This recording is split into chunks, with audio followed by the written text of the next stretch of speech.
Thanks for listening to the GOSH podcast, the Gynecologic Oncology Sharing Hub. We share real, evidence-based discussions on gynecologic cancers featuring stories from patients, survivors, researchers, and clinicians. Our podcast is produced and recorded on traditional unceded territories of the Musqueam, Squamish, and Tsleil-Waututh nations. It is produced by the Gynecologic Cancer Initiative, a BC-wide effort to advance research and care for gynecologic cancers.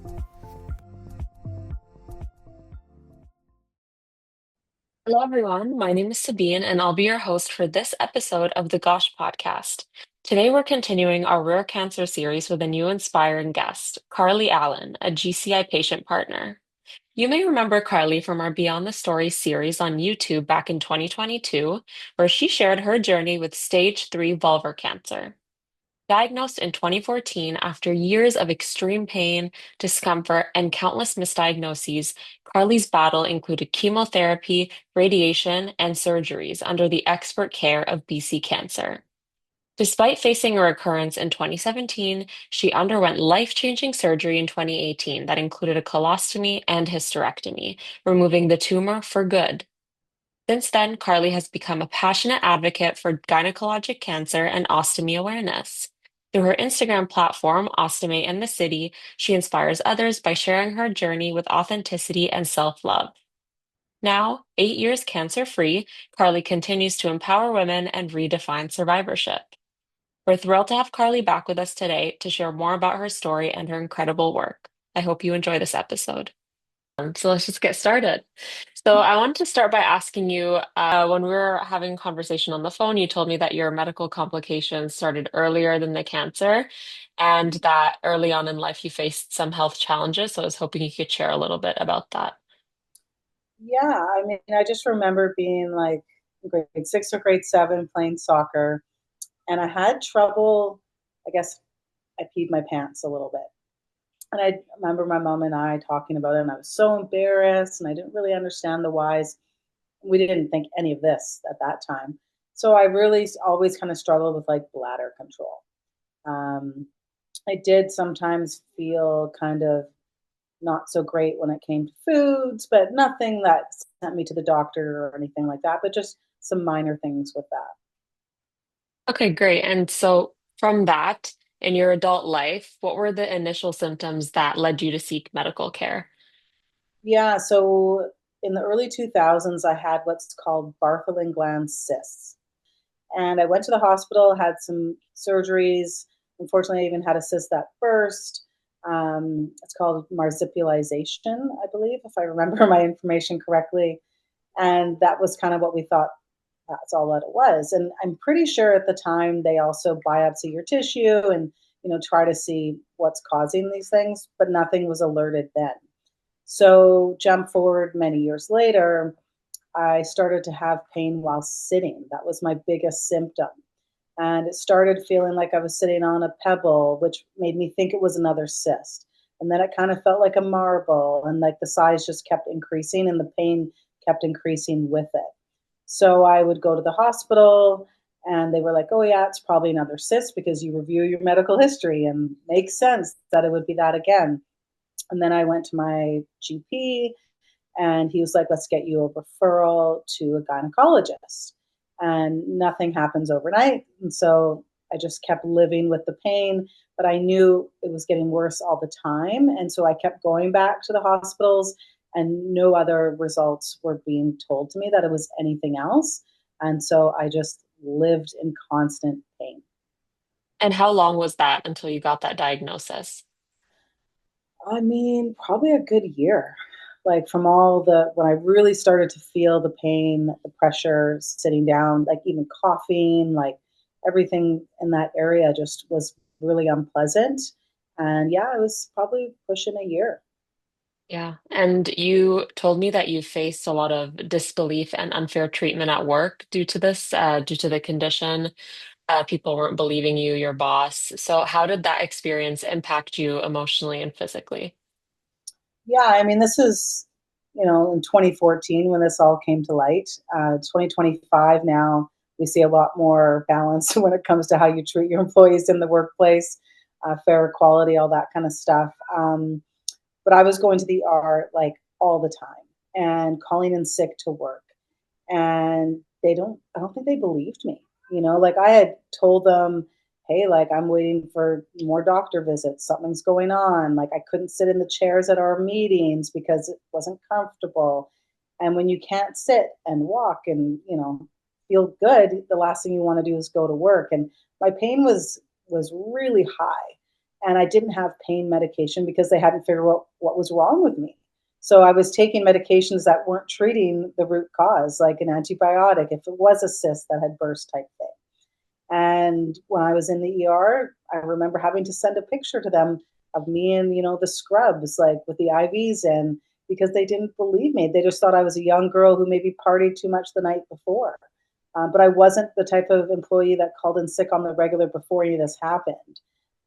So it was really hard to handle because it started to also give me a little bit of a complex. Like, am I, making this more than what it really is? Or is it what it really is? Like, what is this pain? What did I do to myself? So I started putting it back on me versus thinking, hey, they're not treating me fairly. Like something's up with my health. Yeah, they definitely weren't treating you fairly. It's very shocking and surprising that anybody would react that way, to be honest, to that. That would not And happen. no, hopefully not to anybody. And can you talk about the emotional and practical challenges of deciding on the treatment that impacted your fertility that we talked about? Yeah. So once they diagnosed me, which was, its own journey just to be diagnosed, obviously, it all happened really quickly because I was diagnosed at stage 3. So I was 38 years old. I was going to be 39 in a couple months.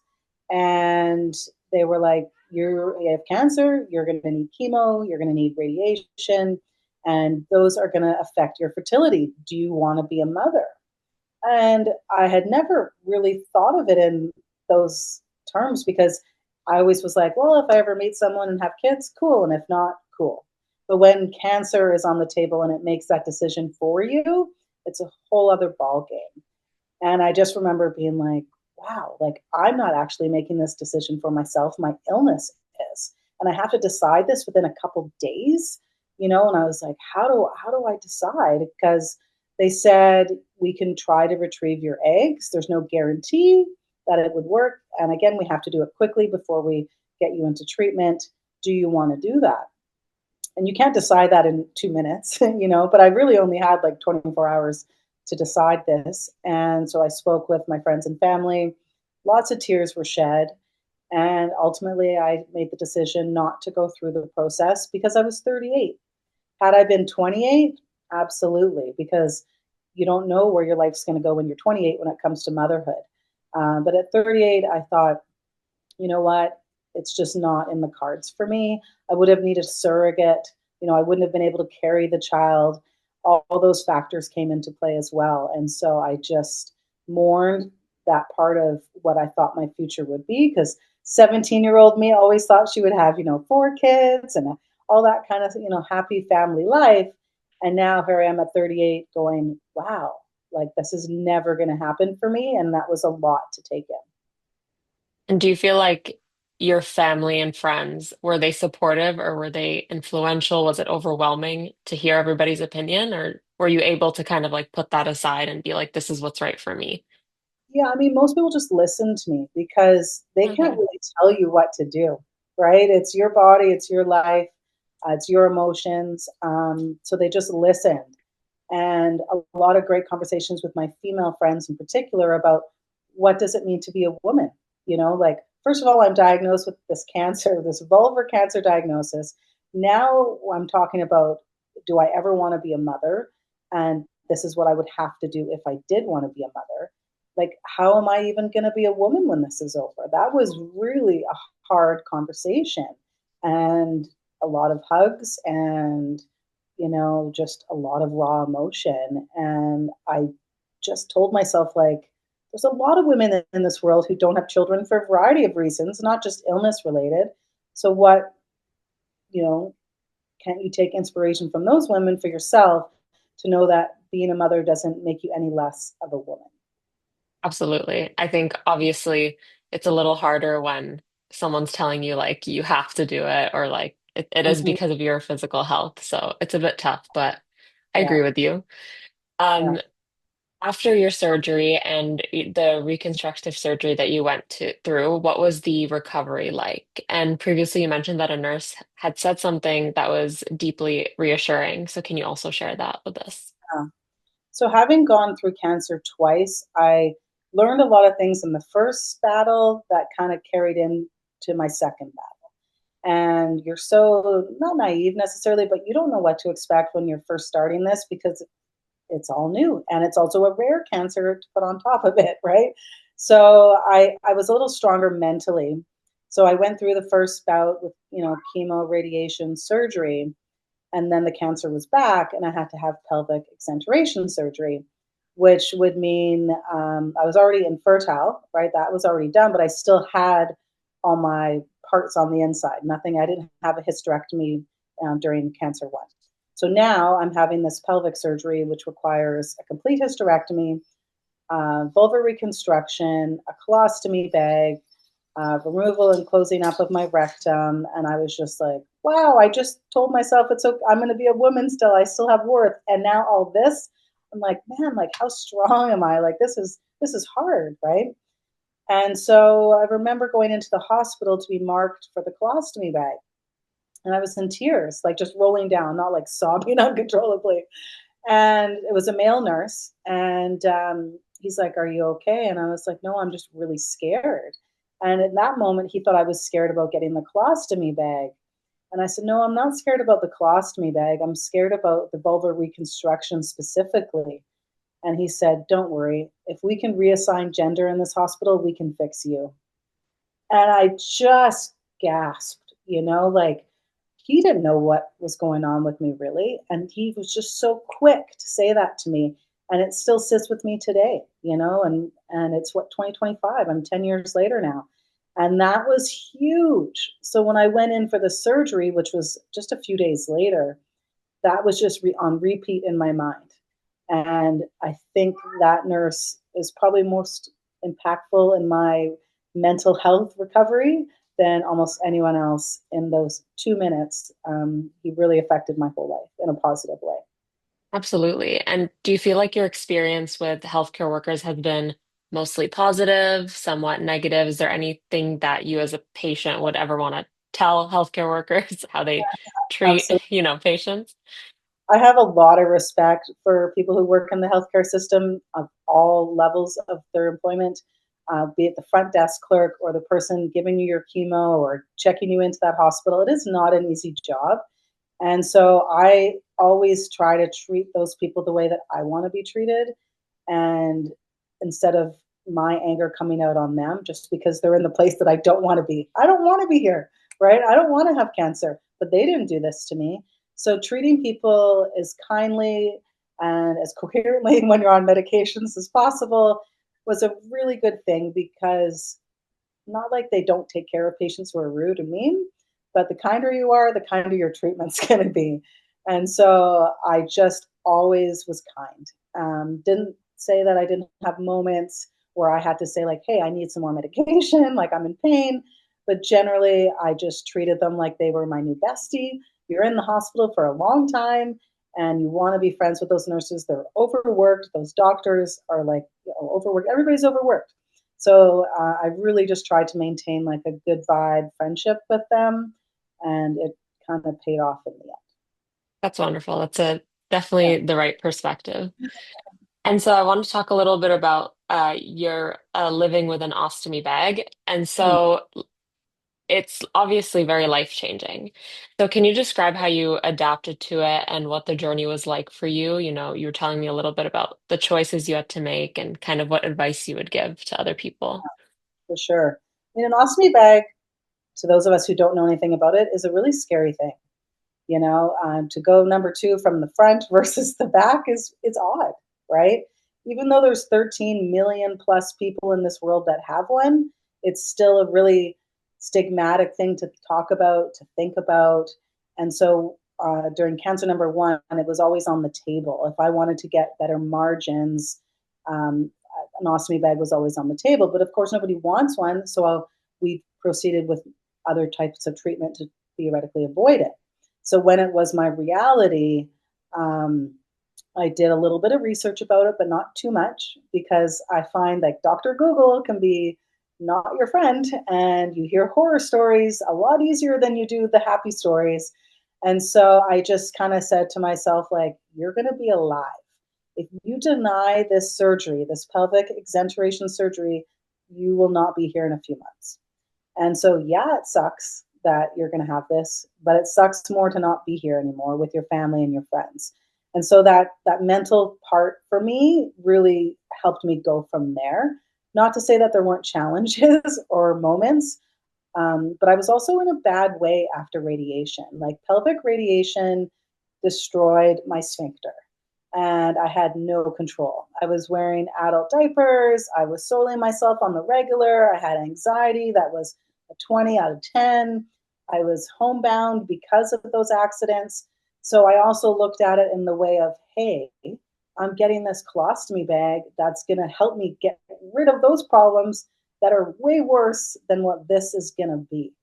And so I just tried to find the silver lining in there. And now I Yeah. jump forward like almost 8 years to the day. It'll be 8 years next month. And it is nowhere as bad as I thought it would be. Yeah. And it's great that you've stayed pragmatic through all of this. Yeah. And speaking of that, so you have a platform called the Ostomy and the City, Hmm. which has been very inspiring, I'm sure, for a lot of women. And what motivated you to start it, and how do you feel has it helped others connect with each other? Yeah. Again, over time, just like healing, social media changes and evolves. And what Instagram was in 2014 is nowhere in comparison to what it is today. But I'm a single person, even though I have great family and friends, I live alone. And so I needed to find a sense of community. And Instagram is where I went. And I searched hashtags, and I was not even out of, I didn't have my platform yet. I was just searching hashtags and seeing that other people were talking about it and that kind of thing. And I said, oh, so there are more people like me. Okay, right. And over time, I would watch their videos. I'd had my surgery. I'd probably had my colostomy for about 6 months. And I said, I think I'm going to talk about this too. These people are inspiring me, right? And I was like, I need a cool name, like something kind of fun. And I loved the show Sex and the City, still love the show Sex and the City. And I just said to my friends and family, like, if you were to call a channel by a name for me, what would it be? They're like, well, it's got to be Ostomy and the City because you love Sex and the City. And I was like, that's brilliant. Because a person who has an ostomy bag, because there's various types of ostomy bags, is an ostomate. So that's how I got the name Ostomate and the City. And it's not just about ostomy life. Primarily it is, because that's also where I'm more comfortable. And we can talk a little about that. But I talk about cancer. And in my stories, I talk about makeup and fashion and share pictures of my cat because it's about my life, which is exactly what the show was about. It was about their lives and what they did together. And that's kind of what I'm doing with my community out there. Yeah, I mean, I follow you and it's so fun to watch. Like, you're so great with social media. Thanks. And I was wondering, have support groups played a role in your journey at all? Do you recommend them to others? Hmm. Yeah, I think no matter what you're looking for, be it if you're a golfer and you want to hang out with other golfers, or if you're a person with cancer or an ostomy or whatever the case, finding people who are in similar predicaments as you or similar interests of you is very important. And I wanted to find that community early because I felt alone. Not meaning like, again, that I didn't have support, but just that I didn't know anyone else like me. And so I just got on Google and said Vancouver ostomy bag. I think it was something really simple. And up pops this chapter, the Vancouver United Ostomy Association. And I was like, oh, there's a whole association in Vancouver? Cool. Like, this is awesome. So I reached out, and I also reached out to Ostomy Canada. I was very new in the process. I didn't know what these organizations were. I didn't know they were volunteer run. I didn't know anything at the time. And I started to go to some meetings. And then I met other people of various ages, various reasons as to why they have their ostomies. And I was like, wow, it feels great to be around others, not just looking at someone on a computer, but actually like in the same room as them. And with that, I kept going. And then I was like, okay, I think I'm going to volunteer now. So then I volunteered as the secretary. I wouldn't say I was the best secretary that they've ever had, but I did volunteer. And just this year, I've taken on the role of membership and coordinator. Um, so I'm going to help, make sure people are joining and renewing their memberships, that type of thing. So over time, I've kind of changed my use of the chapter and also my involvement of the chapter.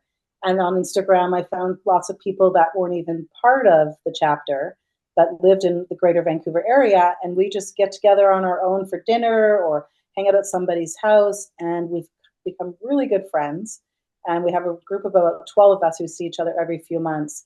And we just like hang out again, all ages, all reasons, but still medical journeys nonetheless. And we've just bonded and become really good buddies. That's amazing. You've created so many communities just on Yeah, your own. yeah. And you're also a patient partner with the GCI. So Mhm. how did you come to be part of that and what's it Yeah. been like? So that started I don't have my calendar here, but many years ago, when I was still off work, when I had a little more time and I still wasn't like as healthy as I am today. And I was approached by Stephanie, maybe, I can't remember initially. Yeah. And I did that interview, which we have on the YouTube channel, and it's been seen by quite a few people. And then I would join on the Zooms and give input to create educational content, whatever we were working on. I did take a little bit of a hiatus because my life started to change. And when your life starts to change, and for me at the time it was for the better, the amount of time you have to put towards other things changes as well. And I had to really focus on just getting back into the workplace. I was off work for mostly 6 years. And then I got a job and I just celebrated my 3 years being back in the workforce. So I had to really concentrate a little bit more on me. But now I'm back with the GCI. I'm on a call tomorrow because I've just really figured out my balance of my life a little bit better. In the beginning, going back to work after such a long time, and I still wasn't physically where I wanted to be, was really hard for me mentally. And I had to take care of myself before I could take care of others. And I've done the work. And even though I'm still overwhelmed with all the things that I do, it's a different type of overwhelmed. Well, your involvement is very important, no matter how how little you think you're doing, you're always doing the most. So it's Yeah. excellent. And are you involved with any other programs or initiatives similar to this? Yeah, so basically, I volunteer with Ostomy or Vancouver United Ostomy Association. I do my social media. I work full time for a healthcare company. So, one of the things that was really important to me was to make this bad stuff kind of make sense in my life.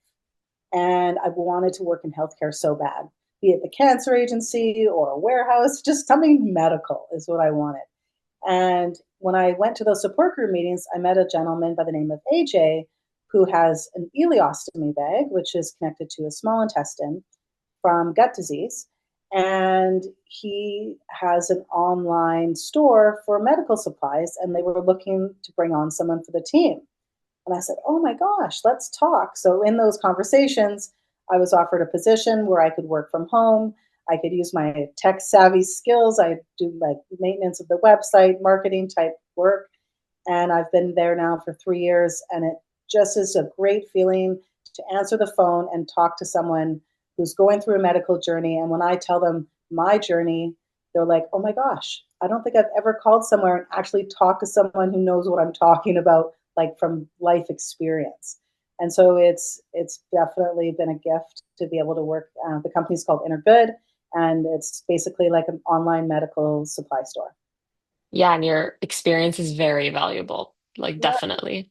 yeah. And So I just have a last question, and then we can talk about anything you want to talk about. But what advice would you give someone facing a similar journey? it's so hard to give advice when everybody's situations are different. But I think I don't know if motivation is the right word, but just remember that you have worth, and it's okay to be different. Breast cancer survivors are different, vulvar cancer survivors, colorectal, ovarian.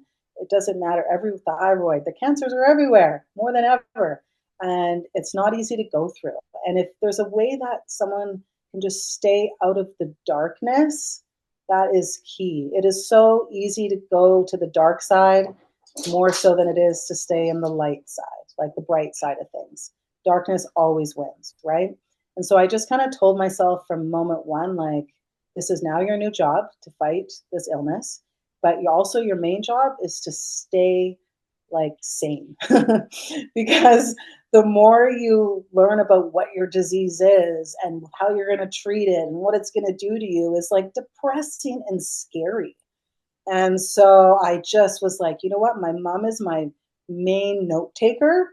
If I need to leave the room because it's too much, I'm going to leave the room. As long as Yeah, mom knows like what they're going to do, we're good. And so I always knew what was going to happen, but I didn't need to know every microscopic detail because I would have gone crazy, you know? And I think as much as it sounds corny to say stay positive, you don't have to be positive. It sucks, like going through this sucks, like, you know, but if you can just stay a little bit ahead of it, it really goes a long way. absolutely. That's wonderful. And is there anything else you want to talk about or add? This was I really a continuation from Beyond the Stories. So I feel like everybody was like ready to hear from you and like where you are now. yeah, I think I just touched on earlier about taking care of oneself, right? And that can be done in so many different ways. Mhm. Whatever you need to do for yourself, do it, you know. And it took me a little longer to really figure out what I needed for myself. At first, it was like I really focused on making sure that my parents and my sibling and my friends were okay because I was worried about their mental state. And after a while, I was like, I haven't worked enough on myself, you know, because it was a really daunting task. And I I am I'm really good at deflecting. I'm going to put it out there. And so if I could just think about them and not think about myself, I did. So after a while, I really had to just kind of be like, you need to work on yourself. And it's not easy to do. I had a lot of physical challenges after my treatments. I would try to work out. I would try to, go to an exercise class or just walk up the hill of my neighborhood. And I'd come home and I would be in agony. I'd be down for a couple of days because my pelvis had just been like basically rebuilt, and it was really hard for me because my mind was ready, but my body wasn't. So ultimately, for me, and this is not for everybody, but I gained a lot of weight during my cancer because I was so immobile. Even though I looked like, in quotations, a normal person, um, I was not anywhere close to normal, and I was in a lot of agony. And I couldn't get rid of the weight myself. And I had to look in the mirror one day because I was just getting really down. I was going into that dark side a bit because I was trying, I was doing, but I was also older and the body's different. So I actually had gastric sleeve surgery. I had hernias as well after my surgery that were really hard to deal with. And extra weight before surgery is not recommended to have. But I spoke to my doctor. I said, I am trying. It is no lack of trying here. And he actually said, maybe you should look into weight loss surgery. And so I did. And unfortunately, the wait in BC is years and years long. So I went to Tijuana, but I had amazing medical care. I highly recommend going down there. And it changed my life for the better, not just physically, but also mentally. Here I am dealing with, a vulvar cancer diagnosis and all that it's done to me, ostomy life, just pain, and then weight on top of it. I just needed a little bit of a helper. I don't think it's a miracle by any stretch. You have to do the work, but I'm now nearing 3 years, and it's one of the best things I've ever done for myself in so many Yeah, different ways. Yeah. I'm so So whatever, happy for you. that was what I needed for myself, not out of vanity, but for my health, right? Yeah, Like I needed it. And so I guess whatever anyone has to do, go girl, like get her yeah, done, that's a great message. I'm very happy for you and where you are now. Yeah, thanks. And it's not like I'm skinny mini here. I just wanted to be like healthy and athletic, like I didn't Yeah, want to be a size zero or anything like that. So yeah, yeah, for sure. that's it. Wonderful. That's it. Yeah. Thank you But so much, Carly. This was so great. I did loved you, speaking with you. me too. I'm always willing to talk. And I guess I should say too, like I have been really struggling for all these years about how to talk about this kind of stuff on social media. You Yeah. can't like dance in a reel and like show like, hey, I had vulvar cancer. Like Yeah. you can't show this type of cancer. You can show the scars, from your surgeries and things. But it's not a visible illness or disease, this vulvar cancer. So I've really struggled with how to represent it, and I know I need to do better. But it's also about me being a little more vulnerable with my followers, with my community. But I have found in times where I have been more vulnerable that the response has been overwhelming. So my goal for 25 is to do a little bit better at that kind of stuff. Yeah. And I'm sure it's going to go great. You're very good at it already. Yeah. So yeah. Amazing. Thank you so much. This was great. Thanks for joining us on the Gosh podcast. To learn more about the Gynecologic Cancer Initiative and our podcast, make sure to check out our website at gynecancerinitiative.ca.